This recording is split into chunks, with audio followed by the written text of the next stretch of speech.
Hey everyone, my name is Mayra. You are about to listen to a My Ray of Sunshine podcast episode. Stay tuned and I hope you enjoy.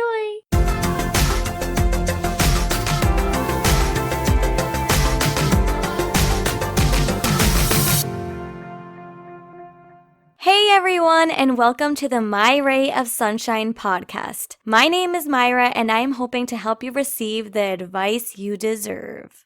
Now, if you all are here, I'm sure that it's because you want to know how can you go from feeling insane to sane. Trust me, I feel like I sometimes feel completely insane, and especially it's really hard not to feel insane during quarantine. Please hang in there, guys. We just have to be safe and we will get through this together, 6 feet apart, that is. My first advice tip for quarantine, that is honestly to refrain from the news. Coronavirus here, coronavirus there, there are so many deaths here, there are so many deaths there. We can't focus our energy on that. We can't, because it's gonna get us paranoid. It drives anyone insane. I just feel like it doesn't help make the situation any easier. I can't stress this enough. Instead of watching the news, put on nice music in the background. It can relax you. It can get your mind distracted. It's helped me, at least. And I've been trying to tell my family to do the same. It's just sometimes, they don't want to listen and I can't really do anything about it. I'm telling you, it's just so much easier if you remove that stress of the news and focus on you. Use this as your you time to reflect on yourself, to get back into something you've never had time to do. Your you time could either be picking up a good book or even writing a book. Perhaps you didn't have the time to do it before with your busy schedule. Now you're home. Why not do it? Why not just get back into it? It'll be so much better. Allow yourself to see yourself improve and flourish and learn and grow. It's worth it when you look at it from that point of view. Also, we should be taking this as a sign to stop, think, and reevaluate a lot of things. Like, let's say you had a wedding planned. Okay, you were supposed to get married. Is this really your soulmate? Ask yourself. I would hope so, but that answer could be no. It's a wake-up call. We're like taken aback, we're shaken up a bit. So many times I feel like we're caught up doing our own thing. We're caught up not really focusing our attention on ourselves as much as we should, which kind of sucks in a sense because we should definitely start to put ourselves first. Reflect, like, is this job where I should be? Is this job really meant for me? Is this someone I can actually see myself marrying? Perhaps you're feeling forced into it. I don't know. But this is a time where you need to stop and think, because it will really make a difference if you just stop and think and reevaluate. And if you reevaluate and you're like, wait, this person is my soulmate. Okay, that's fine. You don't, I'm not saying everyone needs to reevaluate their potential life partner, but you just want to make sure that you're taking this time to really get to know yourself, to know your worth, to know your values, to know what deserves to be in your life right now. Take this as a sign to reflect on that. If you still can't help but feel the lowest of your lows, especially during this time, surround yourself with that love and that support that you deserve. Sometimes our mind can't help but to overthink every situation. It's just a natural thing for us to do. Like sometimes we overthink, we can't help but to overthink. If you are feeling down and you're feeling the lowest of your lows, then I don't advise you to seclude yourself completely from everyone else. Don't do that, because we get so wrapped up in our thoughts. We start overthinking. We start thinking we're not good enough. We start thinking way too much about every situation that does not deserve our full attention. And it's scary. it can get dark. It can get really dark. I've been there, and it's not fun because whenever we seclude ourselves, who can lift us back up? We have to make a conscious effort to be like, okay, let me snap out of it. But sometimes we don't have that desire to do that. We really don't. And that's why it's so important to surround yourself with a strong support system to lift up your spirits, to be able to cheer you up, to be able to listen to you, listen to your hurt. Don't be afraid to rely on those people that you care about so much and tell them, listen, I am struggling. Listen, I hate being stuck in my mind. I feel so low. Even if it's just quarantine, or maybe even if it's just because quarantine is just giving yourself that opportunity to get stuck in your head more than you've already been in the past. It's okay. Just talk about it.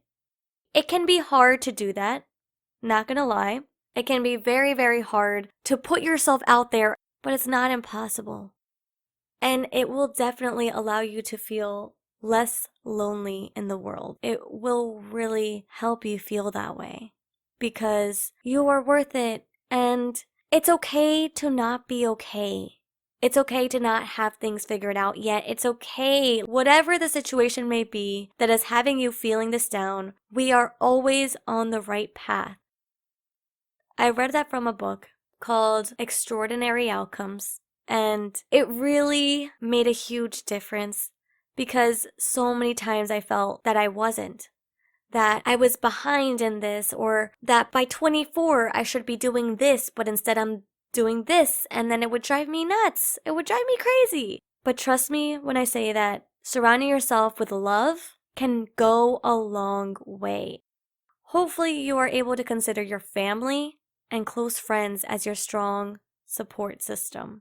You'll know who your true friends are when you are at your lowest. It's something that gets proven to you whether you like it or not. People show their true colors when you need them the most.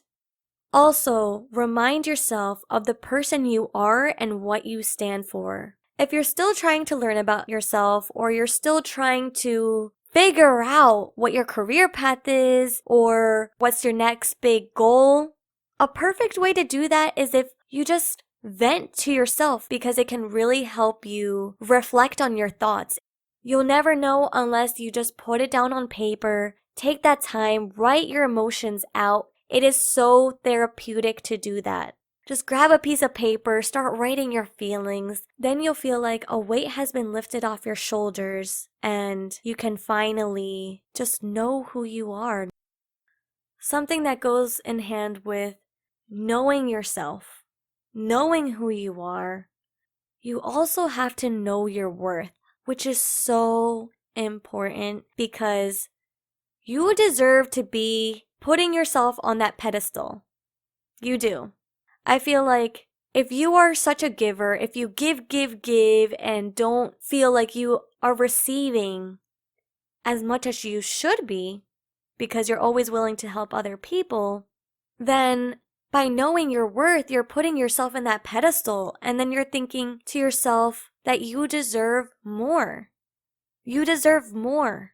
If someone disappoints you, don't let that bring you down. Don't let that discourage you. Don't let that take away from who you are. Because honestly, they probably weren't even worth it to begin with. So put yourself on that pedestal. Remove all the other people. Put yourself first. And you'll start feeling like you can rule the world. As silly as it sounds, it's true. You'll just gain so much inner power doing that, which is incredibly special because you deserve that. You deserve that and more. For my single ladies, or my single men out there, if you're trying to date during quarantine, it's actually not impossible to. If you think that this is the only way you can stay sane, I completely agree. Dating isn't impossible during quarantine because this is honestly a perfect excuse to get to know each other first, to really have those really important conversations and see whether this person deserves your time, your effort, your energy. This is the time to do that. And I know right now everything is closed, right? You're thinking, how the heck am I going to date someone during this time? I'm a hopeless romantic trying to find love, but right now is not the time. Honestly, right now is a great time in the sense that you guys are like trying to keep that chemistry alive. The way you can do that, talking on the phone, hearing each other's voice, FaceTiming them. If you're not really into talking to them first on the phone or FaceTime, I understand that because sometimes it can take a little bit of time to get comfortable with that aspect because it's sometimes a little bit scary if you don't know if it's with the right person. Like you don't know if this person is actually deserving of your time. You can also just feel them out by texting them often, getting to know each other, asking questions that you would want to find in a partner. What do they think of their family? Like, are they family oriented? That was one of mine. That was a huge one. They had to be family oriented. They had to get along with my family as well. And he does. I just feel like by you taking this time to get to know them first, before going on that date, you feel like you already know them and you keep building off of that chemistry and then it feels great and then, you guys can be in a relationship, hopefully, if everything goes well. If they are worth your time and if they deserve to be with someone like you, then hopefully that's what happens. A way to get to know each other better in a fun way is honestly by playing Never Have I Ever or Would You Rather or Truth or Dare. Those are fun little cheesy games, but they work every time. Guaranteed, trust me. I once played with my boyfriend. I was like, let's play a game. Let's play Would You Rather. The conversation started off with me asking him, would you rather have fingers for toes or toes for fingers? And then somehow we ended up talking about whether we wanted a big wedding or a small wedding.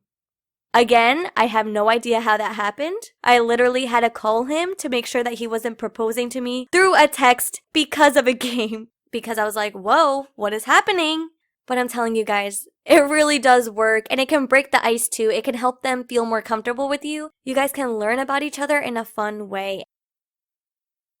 What I have learned that has helped me when I was feeling low is that rather than isolating myself, because it does make it worse, I would open up to those I love that helped me realize that I'm not alone and that love is irreplaceable. When I said in my previous episode that I left a toxic job and hit rock bottom, I wasn't joking. I really wasn't joking. I feel like the reason why it hit me so hard too is because I could only be on YouTube, Instagram, Facebook, all the social media platforms for so long before I would go insane. I would get bored of that and then I couldn't help but feel that alone. The difference between being alone and lonely is that when you're alone, no one else is around you. But when you're lonely, you're in a house full of people and you feel like you're not. As I was isolating myself and feeling more and more lonely, I had to figure out other ways where I could vent. That's why I think it's so important to rely on those we care about. I have to thank my family for that, my boyfriend. It really does help me so much because it's awful feeling that way. It sucks. We all need someone that we can talk to about absolutely anything, whether it's a partner, whether it's a family member. It's just nice knowing that they're trying to understand where I'm coming from. They're relating to me and they're making me feel like everything is going to be okay. It gives me a sense of relief. They're there for me. They're willing to help me. And that to me means everything. I've also learned that writing can help release any pain that I may have. Writing to me is so therapeutic. Grabbing my journal and just, writing about a great day, writing about a not so great one. Having those on paper is awesome because if you think about it, in the future you can reflect on it and you can look back and remember, wow, I was having a really bad day that day, but I'm glad I'm doing better now. I actually used to write for the newspaper and I would always write about positivity. I have one that I'm looking at right now that says looking on the bright side of life. And I have a whole bunch of articles similar to that always has a lesson behind it and a positive message. Kind of what I'm doing right now, talking to you guys. I always found myself reading my previous articles. I feel like it would help me in times where I just felt so lost. I felt like I didn't know myself anymore. When I felt so down, I almost felt like I had to remind myself, wait a second, where's the positivity in me? Where is that person that has such a bright outlook of the world? Like, where is she? But then it was a perfect reminder that my past self, in a sense, little Mayra, who was in high school writing about positivity in the newspaper, would be giving present me advice. It really is bittersweet to reflect on that because when I was in high school, I was just talking to everyone. But then when I feel low, I would be talking to myself. Little Mayra giving me a pep talk, which is actually ironic. It's so important to do that because you'll really know who you are by just grabbing a journal and putting your thoughts. I also have a grateful journal that reminds me of all the good things that I have in my life, all the things I'm grateful for. It just keeps me grounded. I can be in the moment and be thankful and reflect on that every morning and every night. It has helped wonders. And it can maybe help you too. If you decide to not listen to any of the advice that I have given to you in this episode, please listen to this one. When it's hard to see the light in any situation, find something to get excited about, which can be absolutely anything. If getting Chick-fil-A next week pushes you to keep facing life, then get excited about Chick-fil-A. Who cares if it's just a meal? If it makes you happy, get excited about it. Look forward to it and don't forget it. I have always done that. Like, whenever I feel down, I'm like, oh my gosh, like nothing's going my way. Nothing is going how I wanted it to. I don't know about this. I don't know about that. All this confusion, all this uncertainty, all this fear within me. But then I think to myself, wait a second. What's a fun event that is going to happen in my life? Or maybe it's just the weekend. Look forward to Fridays.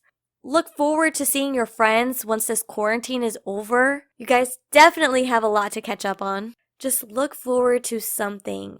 Because then you'll realize, okay, I am going to figure this out. I'm going to keep fighting, keep pushing. I'm going to focus and highlight the good in my life. Because it really does make a difference. It really, truly does. Because then you feel like you matter. It feels like you matter and that you belong. I hate when we can be so in our heads that we can feel the complete opposite. We just forget our worth. We feel disconnected about ourselves. And we don't know how to handle that. And that's why it's important to think to yourself, wait a second, I'm going to look forward to life. When I was still at my toxic job, I remember the second I would park my car, I would already be looking forward to coming home. And that's another thing. I knew that if I made a mistake at work, at the end of the day, I'll always come home to my loving family. They would just greet me with a smile, welcome me with open arms. The amount of love that surrounded me helps me realize that I can go through hell and back, but I'll always come back home. They are what I look forward to. And someday I'll have a family of my own, and don't even get me started. Bottom line, always look forward to something, no matter how big or small. So something to expect from the My Ray of Sunshine podcast is that I will be giving advice on a variety of different topics, from how to deal with anxiety to how to manage stress. You name it, I will cover it, and I will also be releasing an episode every Friday, so make sure you tune in for the next one. Please feel free to find me on Instagram at mayrayOf.sunshine, spelled MAYRAYOF.sunshine, or visit my website, myrayofsunshine.com, to take you to all of the other platforms I am on, such as YouTube and Facebook and many more. An easier way to find me is if you know the spelling of my name. I know it's a little bit different, but that's only because I'm Hispanic. My name is pronounced Mayra, and it's spelled Mayra, Mayra. Yeah. Feel free to message me and ask me for advice, because I can not only make sure to help you, but I can also cover that in another one of my episodes to help someone else in your situation. I really hope this podcast made you smile at least once. Stay tuned for more advice and positivity next Friday. Thank you guys so much for listening. I really hope I was able to help give you clarity on how to stay sane rather than going insane. Completely insane with this quarantine. As always, it's Mayra. Have a beautiful, beautiful day. Bye!